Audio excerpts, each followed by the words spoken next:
We've all heard the phrase, you get what you expect. And I've often thought the whole idea of expectation is extremely important to setting a vision and setting big goals. Because if you're expecting that good things can happen, then that'll pull you forward. That causes you to take action.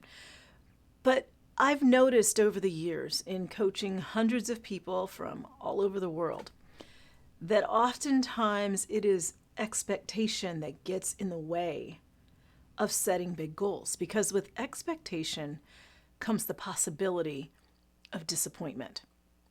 So it can be easier to lower the expectations, to pretend even that you don't want what you really want because you fear that you can't handle it if you don't get it, that you will be so brokenhearted, so disappointed if you hope for something and don't get it, that it might just be better to not hope for it at all.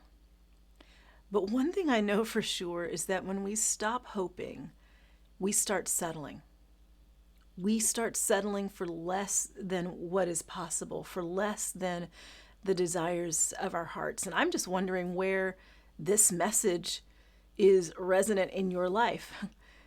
Where have you been so afraid of disappointment that you allow it to steal your joy? Maybe you have a big opportunity in front of you and you won't even let yourself get excited because, well, maybe it's not going to actually come through.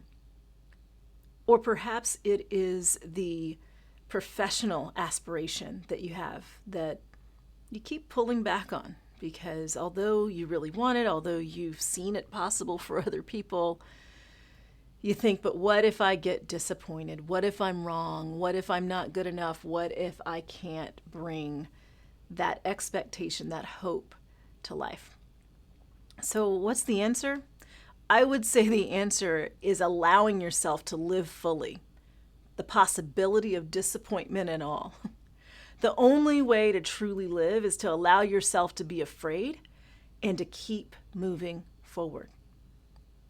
Maybe it won't work out, but you know what? Maybe it will.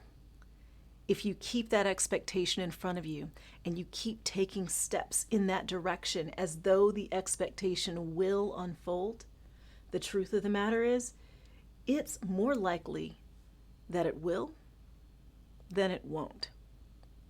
So refuse to stop hoping and to start settling. And instead recognize that you have the resilience within you, that whatever it happens, when it happens, if it happens, that you become disappointed, you can handle it then. But the more important question is, what if my greatest expectations actually come true? Would it have been worth it to risk the disappointment? And I bet if you answer that question for yourself, the answer is yes. Don't let disappointment steal your dreams. Don't let the possibility of disappointment steal your joy.